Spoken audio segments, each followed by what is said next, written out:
The whisper that changed everything. James Wallace adjusted the rearview mirror of his yellow school bus as he waited for the bell to signal the end of the school day. At 58, he was a seasoned driver who had transported countless children to and from Oakwood Elementary School over the years. His deep-set eyes, lined with wisdom and care, scanned the bustling parking lot outside. The summer sun was relentless, but James didn't mind the heat. His job wasn't just about driving. It was about watching over his kids, ensuring they reached home safely. Oakwood Elementary was a lively place. Laughter, chatter, and the occasional playful shout filled the air as children poured out of classrooms every day. James had driven this route for over a decade, forming a bond with the kids he transported. They weren't just passengers. They were a part of his life, and he cared for them as though they were his own. This day, however, felt different. The parking lot seemed quieter than usual, the usual excitement subdued. James leaned back in his seat, sipping from his thermos, his eyes darting to the school's main entrance. It was almost time for the students to come rushing out, but something tugged at his instincts. Then he saw her. Lucy Hernandez, a quiet but sweet fifth grader, emerged from the building. Her small frame seemed to carry the weight of the world. Her shoulders slumped, her backpack dragging on one side. She wasn't laughing or chatting with friends like the others usually did. Instead, she walked briskly toward the bus, her head down, and her movements tense. James immediately recognized her as one of his regulars. Normally, she and her best friend, Melanie, were inseparable, a dynamic duo of giggles and boundless energy. But for the past week, Melanie hadn't been on the bus. When James asked, Lucy had mentioned something vague about a schedule change. He didn't press further at the time, but now, as he watched her, his concern deepened. Lucy climbed aboard without acknowledging him, retreating to her usual spot at the back of the bus. James noted her hunched posture and the way she clutched her bag tightly against her chest. Something was wrong. "Lucy," James called gently as he stepped onto the bus.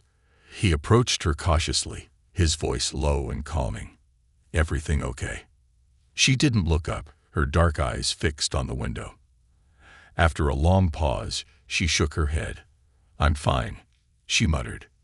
James hesitated, torn between respecting her privacy and addressing his growing unease. He took a seat across the aisle from her, giving her some space. "You know, if something's bothering you, you can always talk to me," he said softly. "Sometimes it helps to share." Lucy's small frame seemed to curl inward as though she was trying to disappear. For a moment, James thought she wouldn't respond. Then, in a voice barely above a whisper, she said 3 words that sent a shiver down his spine. "Something's not right." James leaned forward, his heart pounding. "What do you mean, Lucy? What's not right?" Her lips trembled, and her voice cracked as she spoke. "It's Melanie. I think she's in trouble." James froze. He could see the fear in her eyes, a fear too big for a girl her age. He knew he needed to tread carefully. "What kind of trouble, Lucy?" he asked gently. Lucy hesitated, looking over her shoulder as if she expected someone to be listening. "Mr. Gaines," she whispered. "He's keeping her after school. Alone." James felt his stomach drop. Mr. Frederick Gaines was one of Oakwood's longest-serving teachers, a man who had always seemed kind and professional. But now, hearing Lucy's words, a sense of dread crept over him. "He says she's bad at math," Lucy continued, her voice shaking. "But Melanie's really good at it. She's scared, Mr. Wallace. She told me not to tell anyone. But I'm scared too." James took a deep breath, his mind racing. He needed to act fast, but also carefully. He placed a reassuring hand on the back of the seat. "You did the right thing telling me, Lucy. I'm proud of you, but we need to make sure Melanie is safe. Do you trust me?" Lucy nodded hesitantly. "Good," James said firmly. "Stay here. I'm going to make a call." He stepped off the bus, his hands trembling as he pulled out his phone. He dialed the number for the local police department, his mind racing through the possibilities. If Lucy's suspicions were correct, Melanie could be in immediate danger. The dispatcher answered on the second ring, and James quickly explained the situation. "I'm a school bus driver at Oakwood Elementary," he began, his voice steady despite the anxiety clawing at him. "One of my students just told me that another student, Melanie Carter, may be in trouble with a teacher. She's being kept after school under suspicious circumstances." The dispatcher's tone shifted to one of urgency. "Sir, we're dispatching officers to the school now. Stay where you are and keep an eye on your bus. Do not approach the teacher or the student. Can you do that?" James agreed, though his instincts screamed to do more. He hung up and returned to the bus, forcing a calm expression as he re-entered. Lucy looked up at him, her eyes filled with worry. "What did you do?" she asked. "I called for help," James said simply. "The police are on their way. They're going to make sure Melanie is safe." Lucy's shoulders relaxed slightly, but the fear in her eyes didn't fade. What if it's too late? James knelt beside her, meeting her gaze. "It's never too late, Lucy. Not as long as we do the right thing." Minutes later, the faint sound of sirens reached James's ears. Police cars pulled into the parking lot, followed closely by an unmarked vehicle. Lucy's eyes widened as FBI agents stepped out, their presence adding gravity to the situation. "Stay here," James told her. "I'll be right back." As James approached the officers, he felt a renewed sense of purpose. He was just a bus driver, but today he was so much more. Today he was a guardian, a protector of the innocent, and he would do whatever it took to ensure that Melanie and Lucy were safe. What he didn't know was that this was only the beginning. Shadows of doubt. The parking lot was a flurry of activity as the FBI agents and police officers began organizing themselves. James stood near the front of his bus, watching the scene unfold with a mix of urgency and unease. Lucy remained seated at the back of the bus, peering nervously through the window. Her small figure seemed even smaller now, her shoulders hunched as though the weight of her words had crushed her spirit. An FBI agent approached James, her demeanor professional yet empathetic. She was tall, with sharp features and piercing green eyes that seemed to miss nothing. Her badge glinted under the sun as she introduced herself. "Mr. Wallace, I'm Agent Laura Mercer," she said, extending her hand. "You were the one who made the call." James nodded and shook her hand. "Yes, Agent Mercer. One of my students, Lucy, told me something disturbing about her friend Melanie Carter. She believes a teacher, Mr. Gaines, might be isolating Melanie and possibly harming her. I had to act." Mercer's face hardened. "You did the right thing. Can you walk me through exactly what Lucy said? We need every detail." James recounted the conversation with Lucy, careful not to miss anything. Mercer listened intently, taking notes on a small notepad. Her expression grew grimmer with every word. "Do you know Mr. Gaines personally?" she asked when he finished. "I've seen him around the school for years," James replied. "He always seemed professional, the kind of teacher who'd stop to chat during school events. But now, I'm not sure what to think." Mercer nodded. "Unfortunately, appearances can be deceiving. We'll investigate this thoroughly. Is Lucy still on the bus?" "Yes," James said, glancing toward the vehicle. "She's scared, but she's brave. I think she might know more than she's told me." "I'll need to speak with her," Mercer said, her tone gentle but firm. "We have child welfare agents on the way who are trained to handle situations like this. For now, let's keep her comfortable." As Mercer turned to relay instructions to her team, James felt a pang of guilt. Lucy had trusted him, and now her world was turning upside down. He took a deep breath, steadying himself. There was no time for doubt. Inside the school, the principal, Mr. Robert Kenston, was visibly flustered as the police entered the building. He was a portly man with a perpetual sheen of sweat on his forehead, and the sight of law enforcement in his domain unnerved him. "What's going on here?" he demanded, his voice shaking as he approached the officers. "This is a school, not a crime scene." Agent Mercer stepped forward, her badge held out in one hand. "Mr. Kenston, I'm Agent Mercer with the FBI. We've received a report concerning one of your teachers, Mr. Frederick Gaines. We need your full cooperation." Kenston's face turned an alarming shade of red. "Mr. Gaines, that's preposterous. He's one of our most respected educators. There must be some mistake." Mercer's expression remained impassive. "We'll determine that. For now, we need to locate Mr. Gaines and ensure the safety of all students. Where is he?" Kenston stammered for a moment before pointing toward the third-grade wing. "He has a classroom down that hall. But I assure you, this is a misunderstanding." Mercer didn't respond. She gestured to two officers, who immediately headed toward the indicated hallway. Back at the bus, Lucy had moved to the front seat, her eyes fixed on the officers outside. When James climbed back aboard, she looked up at him, her expression both scared and hopeful. "Are they going to find Melanie?" she asked, her voice barely audible. James crouched beside her, his voice steady. "They're doing everything they can, Lucy, and you helped make that happen. You're braver than you realize." Lucy's lip quivered, but she nodded. "I just want Melanie to be okay." "We all do," James said, "and we're going to make sure she is." Before James could say more, Mercer returned, flanked by two officers. She stepped onto the bus and crouched to Lucy's level, her voice soft and reassuring.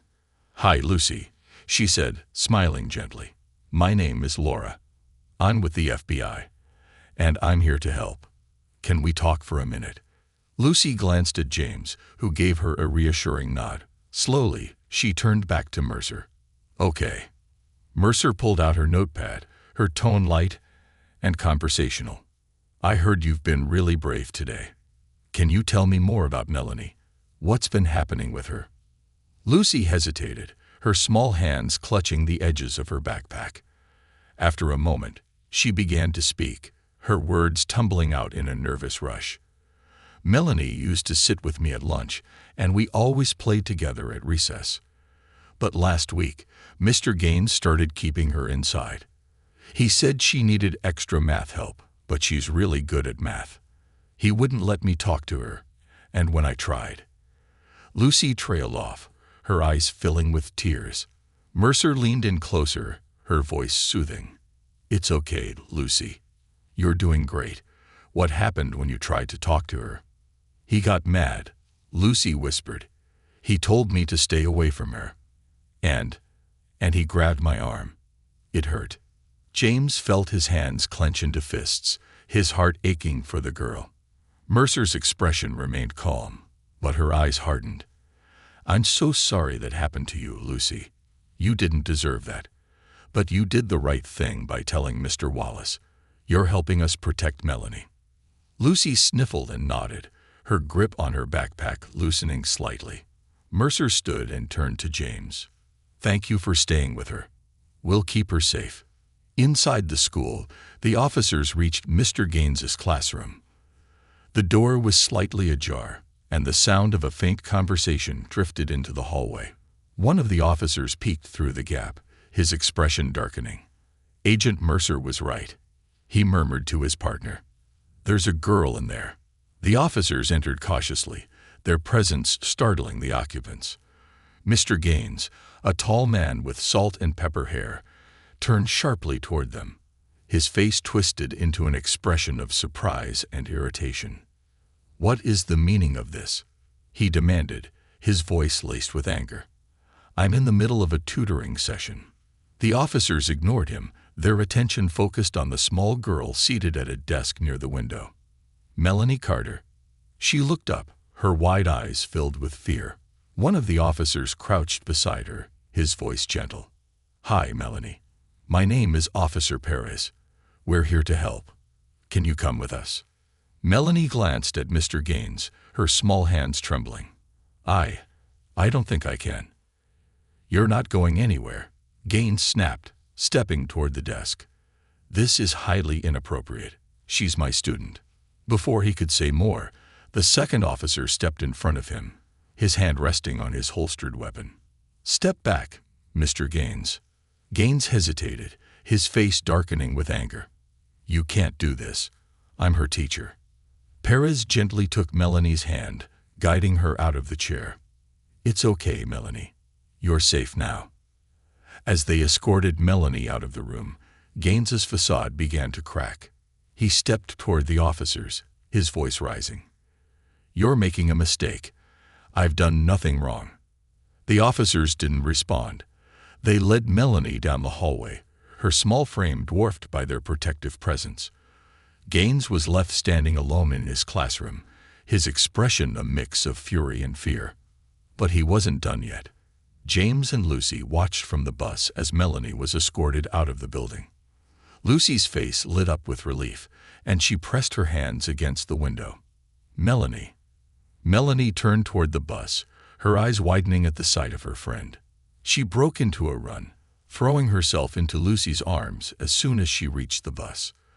The two girls hugged tightly, their bond unbroken despite the chaos. James felt a lump form in his throat as he watched the reunion. But his relief was short-lived. A commotion erupted near the school entrance, drawing everyone's attention. Mr. Gaines had slipped away from the officers and was making a break for it. James sprang into action, leaping off the bus and waving down Mercer. "He's running," he shouted.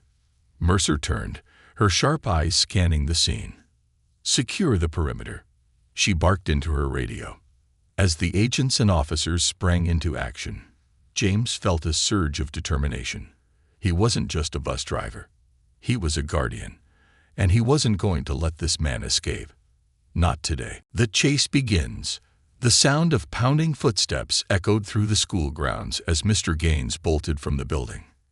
His tailored suit flapped against his legs as he sprinted toward the parking lot, weaving through clusters of parked cars like a man possessed. The air was thick with tension, every second stretched taut by the weight of his desperate escape attempt. Agent Laura Mercer barked orders into her radio, her calm yet commanding voice cutting through the chaos. "Suspect is fleeing on foot. Lock down the perimeter. I want all exits sealed." James Wallace stood frozen for a moment, watching the man he had once trusted as a teacher transform into a fleeing criminal. His heart pounded, and his protective instincts roared to life. Lucy and Melanie were still on the bus, their frightened faces pressed against the windows as they watched the scene unfold. He couldn't let this man escape. "Stay here," James told the girls firmly, glancing back at them. "Lock the doors and don't open them for anyone but the police." Without waiting for a response, James stepped off the bus and into the chaos. His age and years behind the wheel hadn't dulled his reflexes. In fact, they sharpened his resolve. His bus wasn't just a vehicle. It was a sanctuary for the children under his care. And now his duty extended far beyond the bus route. Agent Mercer sprinted toward the parking lot, her lean frame cutting through the air like a knife. Behind her, officers fanned out, their radios crackling with updates as they tried to predict Gaines's next move. He had almost reached the far end of the lot when Mercer spotted his intended escape route. A silver sedan parked in the corner, its engine already running. "He's got a getaway car," she shouted into her radio. "Block the lot. Do not let him reach that vehicle." The officers responded immediately, positioning their patrol cars to block the exits. Tires screeched, sirens blared, and the once quiet school parking lot erupted into a scene of controlled chaos. Gaines didn't slow down. His eyes darted between the advancing officers and his car, calculating the risks. He was running out of options, and desperation fueled his every step. James, keeping a safe distance, observed the unfolding drama. He wasn't law enforcement, but he was a man who had spent his life protecting others. And today, he wasn't about to stand idly by. At the far end of the lot, Corey, James's fellow bus driver, had just woken from his impromptu nap in his own parked bus. The commotion jolted him into alertness, and he stumbled out of the vehicle just in time to see Gaines sprinting toward the silver sedan. "What the hell is going on?" Corey muttered, his gaze darting between the fleeing man and the flashing lights of the police cars. Then he saw James jogging toward him, his face set with determination. "Corey," James shouted. "That's the guy. They're after him. Help me stop him." Corey blinked, momentarily stunned, but he quickly caught on. Without hesitation, he moved to block Gaines's path, positioning himself between the fleeing man and the getaway car. Corey wasn't a small man, and his broad frame made an imposing obstacle. Gaines skidded to a halt, his eyes narrowing as he sized up the situation. "Get out of my way," he snarled, his voice laced with panic. Corey didn't budge. "You're not going anywhere, buddy." Gaines's desperation turned to fury. He lunged at Corey, aiming to shove him aside. But Corey was ready. The two men collided, grappling in the middle of the lot. Gaines, though wiry, was surprisingly strong, and Corey struggled to maintain his footing. James reached them just as Corey stumbled backward, nearly losing his balance. Without thinking, James lunged forward, grabbing Gaines's arm in a firm grip. The three men tumbled to the ground in a chaotic heap, the scuffle drawing the attention of nearby officers. "Hold him," one of the officers shouted as he sprinted toward the scene, handcuffs at the ready. But Gaines wasn't giving up easily. Fueled by adrenaline, he twisted and kicked, fighting to free himself from James and Corey's grasp. His elbow connected with James's ribs, sending a sharp jolt of pain through the older man. "You're not getting away," James growled, tightening his grip despite the pain. His hands were calloused from years of work, and they held firm against Gaines's frantic struggles. Finally, the officers arrived, their presence overwhelming the fugitive's resistance. They wrestled Gaines onto his stomach, pinning his arms behind his back as they snapped the handcuffs into place. "It's over," one of the officers said, his voice stern but calm. "You're under arrest, Mr. Gaines." Gaines didn't respond. He lay on the asphalt, his face pressed against the rough surface, his breath coming in ragged gasps. The fight had drained him, leaving only the bitter sting of defeat. As the officers led Gaines to a waiting police car, James leaned against a nearby bus, catching his breath. Corey stood beside him, rubbing his shoulder where Gaines had struck him during the struggle. "Didn't think I'd be wrestling a fugitive today," Corey said with a wry grin. "You okay, James?" James nodded, though his ribs ached. "I'm fine. Thanks for stepping in." Corey chuckled. "Didn't really have a choice, did I? You were charging in like a damn hero." James managed a small smile, but his thoughts were already elsewhere. He glanced toward his own bus, where Lucy and Melanie were still huddled together, watching the scene unfold with wide eyes. "They're the real heroes," James said softly. "Those girls trusted us to keep them safe. We couldn't let them down." Back at the bus, Agent Mercer approached James, her expression a mix of relief and gratitude. "That was brave, Mr. Wallace," she said. "You and your friend might have just prevented him from getting away." James shook his head.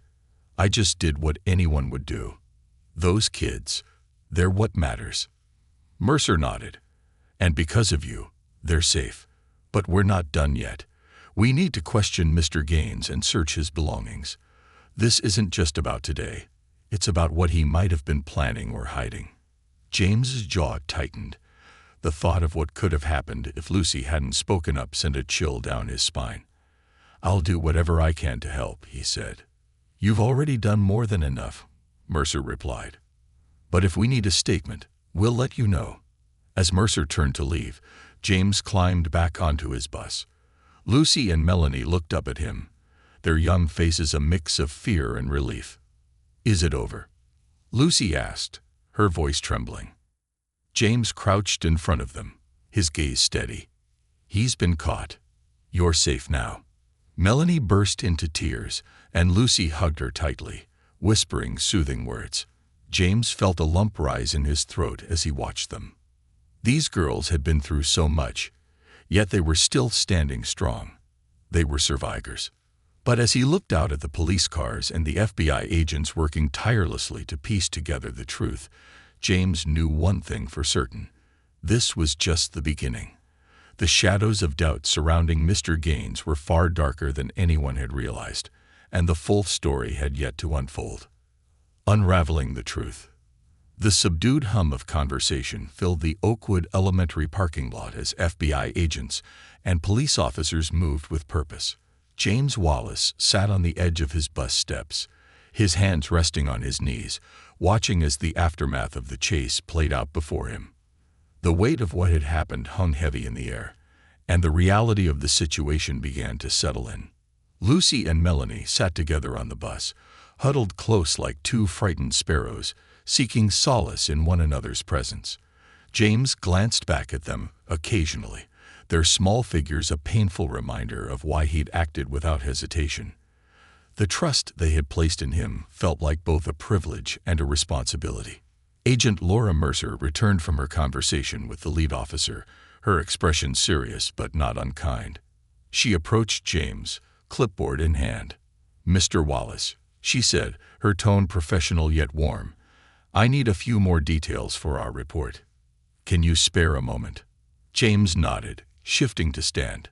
"Of course. Anything to help." Mercer gestured for him to sit back down, taking a seat on the steps beside him. Her presence was steady, a calm amidst the storm. "You've done more than most would in your situation," she said, flipping open her notepad. "We've arrested Mr. Gaines, but now we need to focus on the bigger picture. Your insights and observations will be invaluable." James rubbed his hands together, his calloused fingers betraying his nerves. "Ask me whatever you need to," he said, his voice steady despite the whirlwind in his mind. Mercer began her questions, carefully piecing together a timeline of events. "How long have you known Mr. Gaines?" James thought for a moment. "About 8 years, maybe 9. I've been driving for this school for over a decade, and he was here when I started. Always seemed like a decent enough guy." Mercer scribbled a note. "And before today, did you notice anything unusual about his behavior?" James frowned, his mind flickering back to the past week. "Not directly, but Lucy mentioned her friend Melanie was staying late for extra tutoring. At first, I didn't think much of it. Plenty of teachers do that. But Melanie's absence on the bus and Lucy's fear, it didn't sit right with me. And then today, when Lucy told me what she suspected." He shook his head. "I couldn't ignore it." Mercer nodded, her pen gliding across the page. "Did you ever hear Mr. Gaines interact with Melanie or other students in a way that seemed inappropriate?" James hesitated, his eyes narrowing in thought. "Not outright. But there were moments, small things you wouldn't notice unless you were looking for them. He'd stand too close during field trips, always hovering near certain students. I'd brushed it off at the time, thinking he was just being attentive. Now I'm not so sure." Mercer's expression darkened, but she maintained her composure. "Thank you, Mr. Wallace. That's helpful."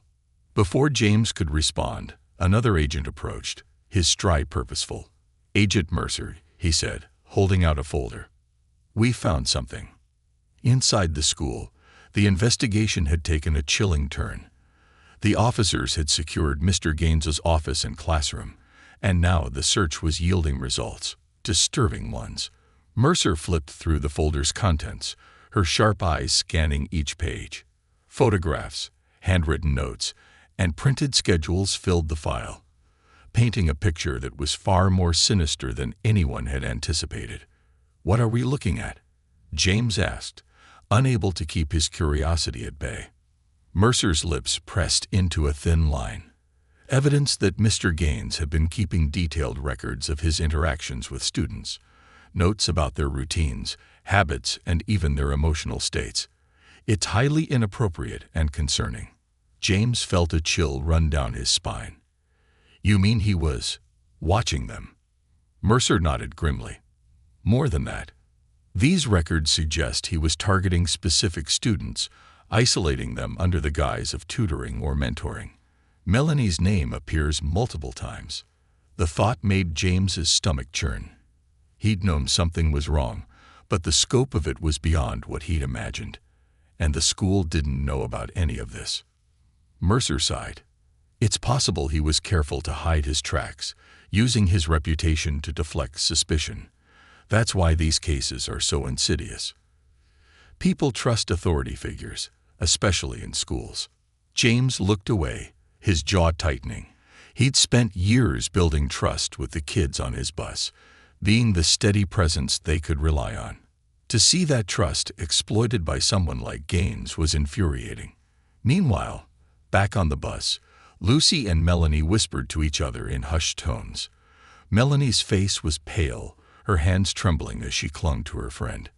He said I couldn't tell anyone, Melanie murmured, her voice cracking. He said it would ruin everything.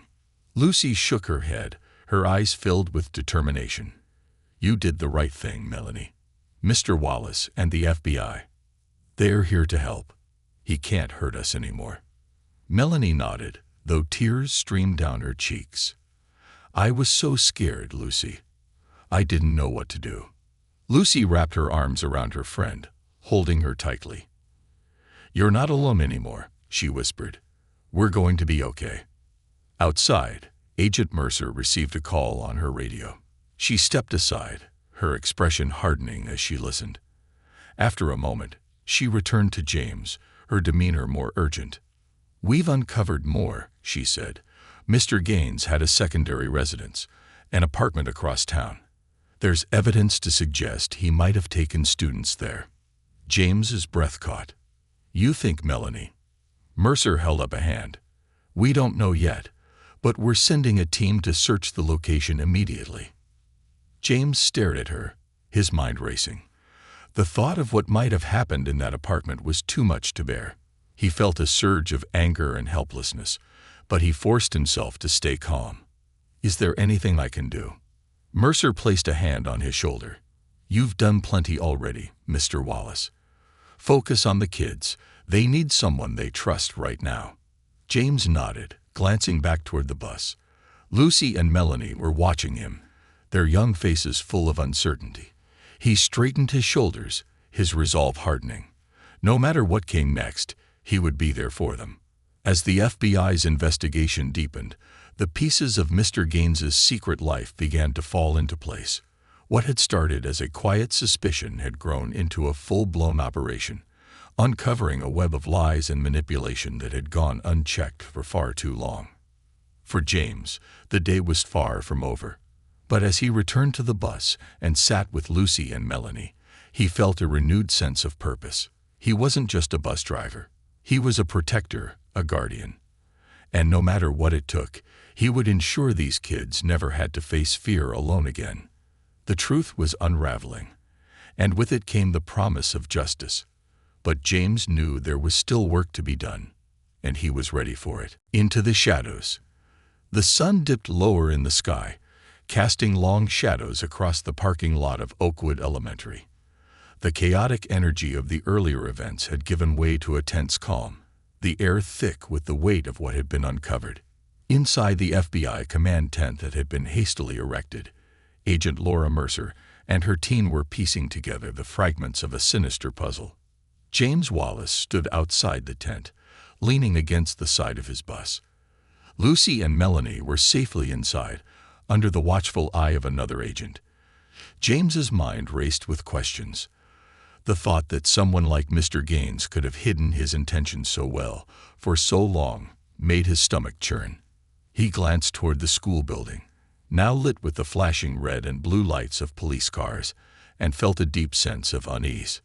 Mr. Wallace, Mercer's voice called from behind him. He turned to see her approaching, her face shadowed with fatigue, but still carrying the determination that had marked her actions all day.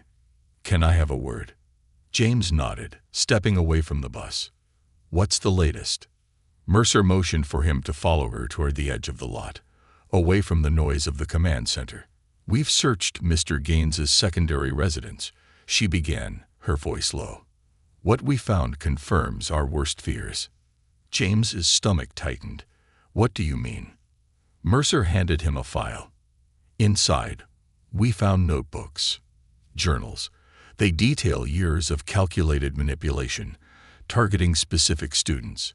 He kept notes on their vulnerabilities, their fears, and the best ways to isolate them. James flipped through the file, his hands trembling. Each page was a grim reminder of the depth of Gaines's betrayal. Did he? He hesitated, the words catching in his throat. Did he hurt anyone? Mercer nodded solemnly. We don't have definitive proof of physical harm yet, but the evidence suggests a pattern of psychological manipulation and isolation. Melanie's name appears frequently in the journals, especially in recent entries. She was one of his main targets. James closed the file, his jaw clenched. That man doesn't deserve to call himself a teacher. No, he doesn't, Mercer agreed. And we'll make sure he never gets the chance again. Back on the bus, Lucy and Melanie sat side by side, their voices low. Melanie clutched a small stuffed animal that Lucy had pulled from her backpack, a gesture of comfort between friends. The tension in Melanie's small face seemed to ease slightly as they talked, though her eyes still carried the weight of what she had endured. You're really brave, you know, Lucy said softly, telling someone. That's not easy. Melanie shrugged, her fingers twisting the ear of the stuffed animal. I didn't want to at first. I thought no one would believe me. Mr. Gaines said I'd get in trouble if I told anyone. Lucy frowned, her small hands balling into fists. He lied. Grown-ups are supposed to help us, not hurt us. Mr. Wallace believed me, and now the FBI does too. They're going to stop him. Melanie nodded, though her gaze remained downcast. I just wanted to be over. As the night deepened, the FBI's investigation continued. The command tent buzzed with activity, agents analyzing documents, photographs, and electronic devices confiscated from Gaines's office and apartment. The picture they were painting was dark, but it was one they needed to see clearly if they were going to protect other potential victims. Mercer called James back into the tent, her expression grim but resolute. We've got something, she said, motioning toward a monitor. On the screen was a grainy image of what appeared to be a storage unit. What is this? James asked. Mercer folded her arms. A storage unit registered under a false name. But we've tied it to Gaines. It was listed in one of his journals, marked as a private workspace. We believe it could contain more evidence, or worse, something we haven't uncovered yet. James felt a chill run down his spine. You think it's dangerous? We can't rule it out, Mercer said. We're sending a team to investigate now. I just wanted you to know in case this goes deeper than we thought. James nodded, his fists clenching at his sides. Whatever it is, find it. Make sure he can't hurt anyone else. The storage unit was located on the outskirts of town, in a nondescript facility surrounded by chain-link fences and dimly lit by flickering streetlights. The FBI's tactical team arrived first, their black SUVs pulling up silently. The agents moved quickly, their weapons drawn as they approached the unit. Inside the command tent, James stood with Mercer, watching the live feed from the agents' body cameras. His heart pounded as the lock on the storage unit was cut, and the heavy metal door creaked open. The camera feeds revealed a chilling sight. The interior of the unit was meticulously organized, shelves lined with folders, hard drives, and photographs. A desk stood in the center, covered in notebooks and a laptop. The air inside seemed to hold the weight of the secrets it contained. Looks like a treasure trove of evidence, one of the agents said, his voice crackling through the feed. But then the camera panned to a dark corner of the unit, where something unexpected came into view. A small cot, neatly made, with a blanket folded at the foot. Next to it was a box of children's toys and books. Mercer's face hardened. He was preparing for something, she muttered. This wasn't just a workspace.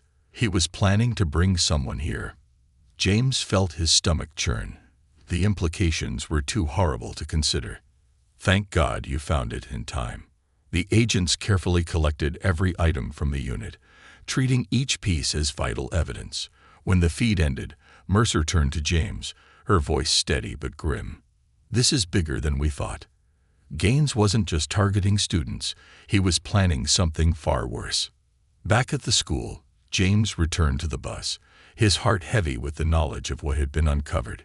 He climbed aboard, his gaze immediately meeting Lucy's and Melanie's.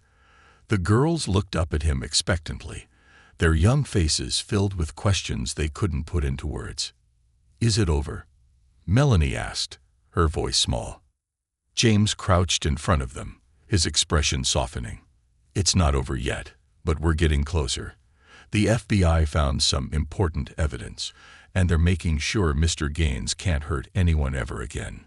Lucy reached for Melanie's hand, squeezing it tightly. "See, I told you they'd stop him." Melanie managed a small smile, her grip on Lucy's hand firm. "Thank you, Mr. Wallace," she said softly, "for believing us." James felt a lump rise in his throat, but he swallowed it down. "You're the brave ones," he said. "I just did what I could." As the night stretched on, the weight of the day began to lift, replaced by a sense of hope. The shadows of Mr. Gaines's actions were still there, but they were no longer unchecked. And for James, Lucy, and Melanie, the promise of justice was enough to keep moving forward. They had faced the darkness together, and now they could see the first glimmers of light. A new dawn. The first rays of sunlight crept over the horizon, casting a golden glow across the quiet streets of the town. The chaos of the previous day had given way to a somber calm. Oakwood Elementary stood silent, its halls empty, yet its walls seemed to echo with the events that had unfolded. Inside the FBI's temporary command center, the night shift agents were wrapping up their work, and the evidence against Mr. Gaines had reached an overwhelming tipping point. James Wallace sat on the steps of his bus, cradling a steaming cup of coffee. He hadn't slept, but he didn't care. Lucy and Melanie were inside the bus, finally dozing off after the emotionally draining day. Watching them curled up together on one of the seats, their small hands still clasped tightly, James felt a deep swell of responsibility and hope. Agent Laura Mercer approached, her clipboard tucked under one arm. She looked as weary as James felt, but her eyes were filled with determination. "Good morning," she said, offering a tired smile. "Morning," James replied, his voice hoarse from exhaustion. "Any updates?" Mercer nodded, sitting down beside him. "We've confirmed everything we suspected. The evidence from the storage unit is damning. Mr. Gaines had been meticulously planning to isolate and manipulate more students. His journals contain details about how he selected his targets and how he maintained their silence. Melanie was at the center of his latest plans." James stared into his coffee, his grip tightening around the cup. "And the school? The administration? They're cooperating now," Mercer said. "The principal, Mr. Kenston, is under scrutiny for failing to catch the warning signs. The district will be conducting a full review of their background check procedures and protocols for teacher oversight. This isn't going to be swept under the rug." James nodded. It was a small comfort, knowing that changes would be made to prevent this from happening again. But his thoughts kept returning to Lucy and Melanie. What happens to the kids? "Melanie will have access to counselors and support services," Mercer assured him. "We've also contacted her parents. They're coming to pick her up this morning." As for Lucy, she hesitated, glancing toward the bus. "She's a remarkable kid, brave and resilient. She might need some counseling too, but she has you looking out for her. That makes a world of difference." James exhaled slowly, the weight of the night finally settling over him. "I just hope they can move on from this." "They will," Mercer said firmly. "But it'll take time. What you've done for them, though, it's the first step. You gave them the courage to speak up." An hour later, the parking lot began to stir with activity. Melanie's parents arrived, rushing toward the bus with tearful urgency. James watched as the girl hesitated for a moment, clinging to Lucy's hand before finally letting go. The sight of Melanie running into her mother's arms brought a lump to James's throat. "Thank you," Mrs. Carter said, her voice thick with emotion as she approached James. "For everything. I can't even imagine what could have happened if you hadn't acted." James shook his head. "You should be proud of your daughter," he said. "She's braver than most adults I know." Mrs. Carter's eyes filled with tears as she nodded, pulling Melanie close. "We'll make sure she gets all the help she needs." As the Carter family left, Lucy remained on the bus, her expression thoughtful. James climbed aboard and sat beside her, sensing she had something on her mind. "Are you okay?" he asked gently. Lucy nodded but didn't meet his gaze. "I'm glad Melanie's safe," she said after a long pause. "But what about the other kids? What if there are more like her?" James rested a hand on her shoulder, his voice steady. "That's why the FBI is here. They'll make sure no one else gets hurt." Lucy turned to him, her eyes searching his face. "Do you think I did the right thing, telling you?" James felt his chest tighten. "Lucy, you did more than the right thing. You did the brave thing. You helped save Melanie. And by speaking up, you've made it harder for someone like Mr. Gaines to hurt anyone else." She nodded, a small smile tugging at her lips. "Thanks, Mr. Wallace." By mid-morning, the command center was being dismantled, and the FBI agents prepared to leave. Mercer sought out James one last time, extending a hand. "Mr. Wallace, it's been an honor working with you. You're a rare kind of person." James shook her hand firmly. "Just doing my job." Mercer smiled. "You went above and beyond. Don't sell yourself short." As Mercer walked away, James turned back to his bus. The lot was nearly empty now, the quiet returning like a blanket over the school grounds. Lucy stood near the open door of the bus, her backpack slung over one shoulder. "Ready to head home?" James asked. She nodded. "Yeah, but can we take the long way? I like talking to you." James chuckled softly, his heart swelling with pride. "Of course, kiddo." The ride home was slow and quiet, the morning sunlight streaming through the windows. Lucy sat in the front seat, her legs swinging as she chatted with James about her favorite books and the upcoming school carnival. It was as if the weight of the previous day had lifted, and for the first time in weeks, her laughter filled the bus. When they finally reached Lucy's house, James parked and walked her to the door. Karen Hernandez, Lucy's mother, greeted them with a relieved smile. "Thank you for everything, James," Karen said, her voice warm. "I don't know what we would have done without you." James smiled, tipping his hat. "Just looking out for my kids." As Lucy disappeared into the house, James turned to leave, but Karen's voice stopped him. "James," she said, her tone earnest, "you're more than just a bus driver. You're a hero." James nodded, his throat tight. "Take care of her," he said simply. As he climbed back onto the bus and started the engine, James felt a sense of peace he hadn't known in years. The road stretched out before him, and though the scars of the past would take time to heal, he knew the future held hope. Today, he hadn't just driven a bus. He had made a difference, and that, James thought, was more than enough. Closing the chapter. The bus rumbled softly as James drove through the familiar streets, his thoughts lingering on everything that had unfolded. The weight of the day was beginning to lift, but he knew the effects would ripple for weeks, maybe even years, in ways he couldn't yet imagine. When he returned to the school bus depot, the other drivers were waiting. Word had spread about what happened, and their faces were a mix of relief, admiration, and curiosity. Corey, the younger driver James had mentored, stepped forward, a sheepish grin on his face. "Man, you're the talk of the town," he said, clapping James on the shoulder. "I heard you tackled a fugitive and saved the day." James chuckled, shaking his head. "It wasn't just me, Corey. Everyone played their part." "Yeah, but still," Corey insisted. "You didn't have to go that far, and you did. That says a lot." The other drivers chimed in, offering words of praise and thanks. For James, it was humbling. He'd always thought of himself as just a bus driver, someone who ensured kids got to school safely. But today, he realized his role meant so much more. Later that evening, as James sat on the porch of his modest home, Sipping tea and watching the sunset, his phone buzzed with a message. It was from Karen Hernandez, Lucy's mom. The text was simple, but it struck a chord deep within him. Lucy says, "You're her hero. Thank you for believing in her. Thank you for everything." James stared at the words, a lump forming in his throat. He placed the phone down and leaned back in his chair, letting the cool evening breeze wash over him.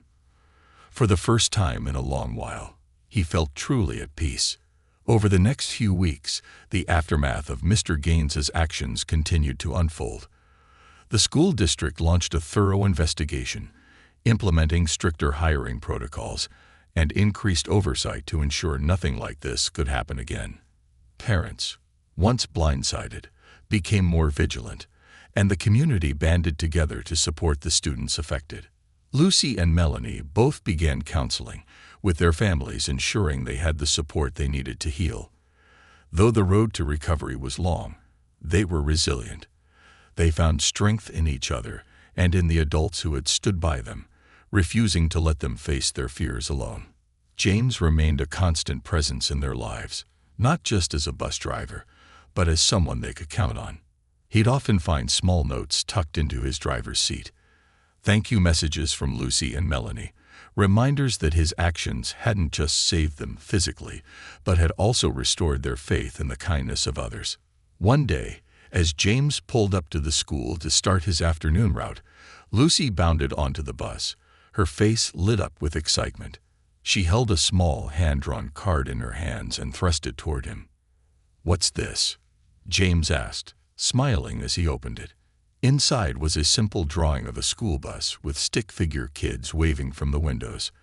At the bottom, in Lucy's neat handwriting, were the words, "To Mr. Wallace, the best bus driver and the best hero.